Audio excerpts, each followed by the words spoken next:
कांग्रेस की एक और बड़ी नाकामी पे रही है। जब जब कांग्रेस सरकार में आती है तब तब देश में आतंकवादियों और नक्सलियों के हौसले बढ़ जाते हैं। मोदी के इस दावे की आखिर सच्चाई क्या है? क्या मोदी जी झूठ बोल रहे हैं या फिर सच में कांग्रेस सरकार के चलते नक्सलवाद पहले से ज्यादा बढ़ा है? देखिए पूरा वीडियो, जिसमें हम आपको बताएंगे कि आखिर क्या है पूरी सच्चाई। नमस्कार दोस्तों, मैं आकाश पाटिल और आप देख रहे हैं मेरा यूट्यूब चैनल। दोस्तों, हमारे चैनल को ज्यादा से ज्यादा सब्सक्राइब करें और बेल आइकॉन दबाएं, जिससे हर एक वीडियो की नोटिफिकेशन आपको जल्द मिले। प्रधानमंत्री नरेंद्र मोदी ने मंगलवार 7 नवंबर को छत्तीसगढ़ के एक रैली में कहा कि जब भी कांग्रेस सत्ता में आती है, आतंकवाद और नक्सलवाद हिंसा की घटनाएं बढ़ जाती है और सबसे पुरानी पार्टी पर चुनावी राज्य में हिंसा को नक्सलवाद रोकने में विफल रहने का आरोप लगाया। सूरजपुर के विश्रामपुर में एक रैली में उन्होंने कहा कि जब भी कांग्रेस सत्ता में आती है, देश में आतंकवादियों और नक्सलवादियों का साहस बढ़ जाता है। कांग्रेस सरकार नक्सली हिंसा को नियंत्रित करने में विफल रही है। जहां देखो कहीं न कहीं बम फटने, कहीं न कहीं हत्याओं की खबरें आ रही है। ऐसी खबरें आएंगी। कांग्रेस जिस भी राज्य में सत्ता में है, वहां अपराध, लूट खसोट का राज है।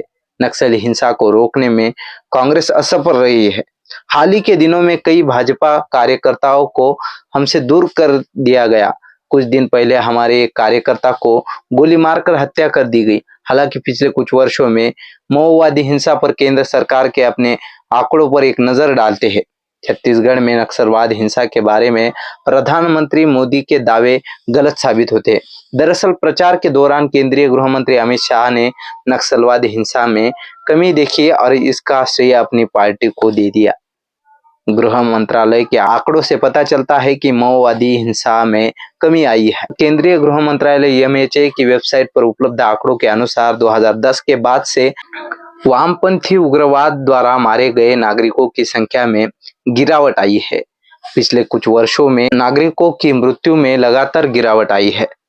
2010 में 720 से 2022 में 82 हो गया है। वर्ष और नागरिक मौतें हम आंकड़ा देखेंगे। अब 2010 में 720, 2011 में 469, 2012 में 301, 2013 में 282, 2014 में 222, 2015 में 171, 2016 में 213, 2017 में 188, 2018 में 173, 2019 में 150, 2022 में 140, 2021 में 97 और 2022 में 82।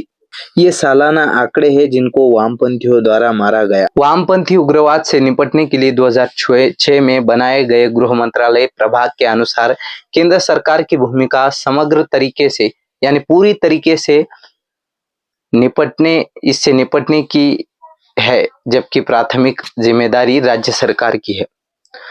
दशकों पुरानी इस समस्या से निपटने में विभिन्न उच्च स्तरीय विचार विमर्श और संबंधित राज्य सरकारों के साथ बातचीत के बाद यह उचित महसूस किया गया है कि अपेक्षाकृत अधिक प्रभावित क्षेत्रों के लिए एक एकीकृत दृष्टिकोण परिणाम देगा। इसे ध्यान में रखते हुए वामपंथी उग्रवादी हिंसा के संबंध में प्रचार और प्रवृत्तियों का विस्तृत विश्लेषण किया गया है और विभिन्न हस्तक्षेपों की योजना, कार्यान्वयन और निगरानी के संबंध में 10 राज्यों के 70 जिलों का विशेष ध्यान देने के लिए लिया गया है। हालांकि पुलिस और सार्वजनिक आदेश राज्य का विषय होने के कारण कानून और व्यवस्था के रखरखाव पर कार्रवाई मुख्य रूप से राज्य सरकार के अधिकार क्षेत्र में है। केंद्र सरकार स्थिति पर बारीकी से नजर रखती है और कई तरीकों से उनके प्रयासों को पूरक और समन्वयित करती है, यह कहता है। इन प्रयासों में केंद्रीय सशस्त्र पुलिस बल सीएपीएफएस प्रदान करना शामिल है। इंडिया रिजर्व आईआर बटालियन की मंजूरी, उग्रवाद और आतंकवाद विरोध, स्कूलों की स्थापना, राज्य पुलिस और उनके खुफिया तंत्र का आधुनिकीकरण और बढ़ाना, सुरक्षा संबंधी व्यय योजना के तहत सुरक्षा संबंधी व्यय की प्रतिपूर्ति, हेलीकॉप्टर उपलब्ध करना, प्रशिक्षण देना, खुफिया जानकारी साझा करना, अंतर्राज्यीय समन्वय को सुविधाजनक बनाना आदि। इसमें कहा गया है कि अंतर्निहित दर्शन माओवादी समस्या से ठोस तरीके से निपटने के लिए राज्य सरकार की क्षमताओं को बढ़ाना है। अब सब सामने है। होम मिनिस्टर के आंकड़े के मुताबिक पहले के मुकाबले नक्सलवाद में कमी आई है और ये सामने है कि इसका श्रेय राज्य सरकार को जाता है। तो साफ होता है कि मोदी का कहना है कि कांग्रेस नक्सल हिंसा को नियंत्रित करने में विफल रही है, ये उनका दावा सरल सरल झूठा है। और अमित शाह जी, दूसरों का क्रेडिट ना लीजिए, हमारे पीएम को भी आपके मिनिस्ट्री के आंकड़े दिखा देना।